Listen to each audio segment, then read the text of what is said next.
Hello everyone and welcome to another Feed Army video. My name is Emmanuel and today Google has announced a new attribute list for 2026. This means that they are showing you what is coming out in 2026. However, if you've been watching the Feed Army videos, you would have noticed that half of what I'm going to mention today has already been mentioned by myself long time ago. So a year ago, for example, I've already mentioned about the video links, and it's only now officially that Google has announced this is now available. So that is why it's so important to watch the videos to ensure that you're ahead of your competitors, because for example, I have already prepared all my clients with the video links, so I don't have to do anything else other than adding them to new products, so that we can take advantage of everything. So we're gonna just cover the attributes itself with Google's official documentation, but these have already been mentioned by myself quite a while ago. So let's go ahead and dive in. So what's changing in April? So as of 14th of April, so that is yesterday, we're adding more shipping options at product level, mirroring existing account level features. This includes a new handling cutoff time attribute to set a daily deadline for processing online orders, as well as a new minimum order value attribute to specify the minimum spend required to purchase and ship an order. So the handling cutoff time I've already mentioned last year in November 19th, and I've got everything explained here that you can learn more about this new attribute. So if you like to go ahead and dig into this, have a look at the details. So basically, in short, the handling cutoff time and now the new minimum order value was already available in the Google Merchant Center settings. So you could have already set that up account-wide, but you could not specify that on a product level. So for example, if you have a specific brand that you have a different handling cutoff time and minimum order value, for example, they are a lot easier to manage to finish the products, then these two attributes are what you want to use. So then the attribute for the handling cutoff time is easy to use for that case. And the minimum order value, and that can also then change, of course, by brand or category of your products. So this is very nice to have, and that means in your primary feed with your data feed application or the extension or whatever management system that you're using, you can then specify these values on a per product level. But what you do have to be careful about is that I previously mentioned that these attributes are not available in attribute rules or feed rules in the old language. However, that has changed. If we have a look now, we can see that the handling cutoff time is now available. And let's check if the minimum order value is also available. There we go.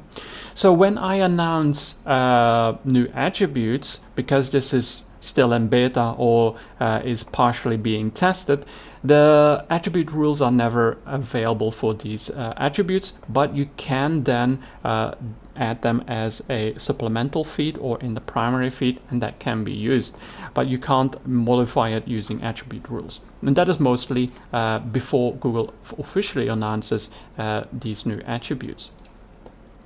So that is very interesting for product level modifications. Then Google announces we're also adding the new sub attribute loyalty program label and loyalty tier label to the shipping attribute to allow merchants to specify loyalty shipping benefits for individual products.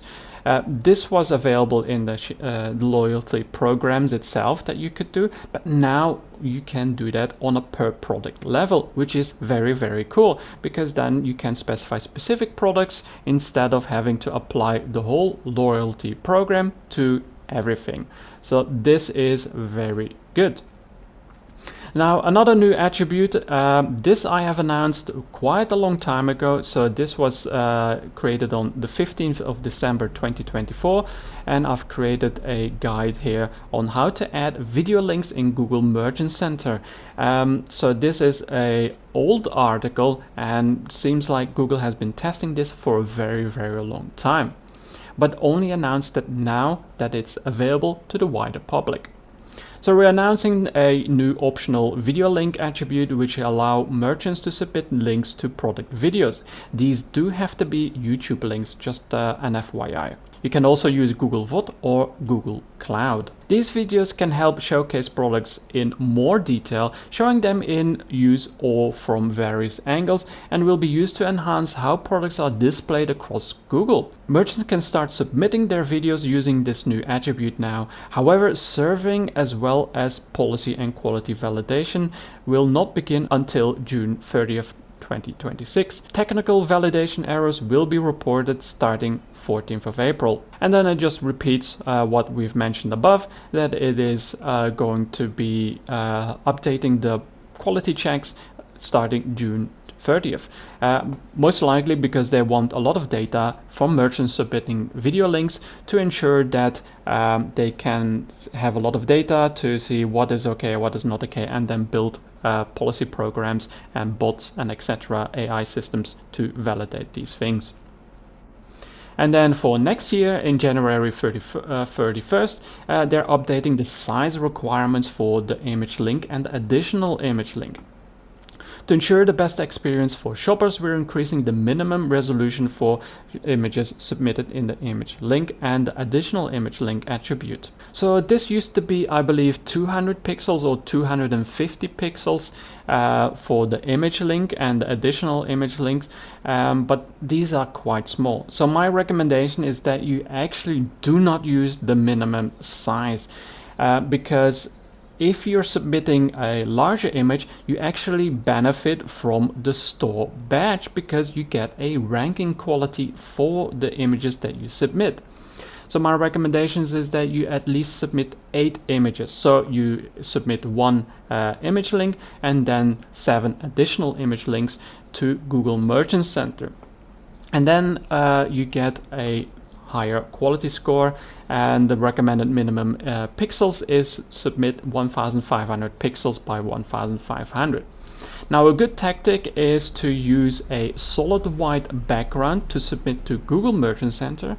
However, then using the Google Merchant Center Product Studio program to add a background. I don't recommend that you add backgrounds using your own AI tools or your own photoshopping, because that can get disapproved. But if you're using it within the product studio itself, these don't get disapproved because they're generated by Google themselves. However, while technically they are still required to comply with policies, the likelihood of them getting disapproved is less because it's created by Google themselves. So there's less scrutiny on those products. So those are the updates for this year and early next year. And as I mentioned before, most of these attributes I've already mentioned long time ago. So that's why it's so good to have a look at my YouTube channel to check what I've already mentioned, because that allows you to start working on including attributes. But if you need someone to assist you, feel free to reach out. And of course, if you have any questions regarding these attributes, leave a comment downstairs and I'm more than happy to assist. Thank you very much for watching this video, and I'll see you in the next one.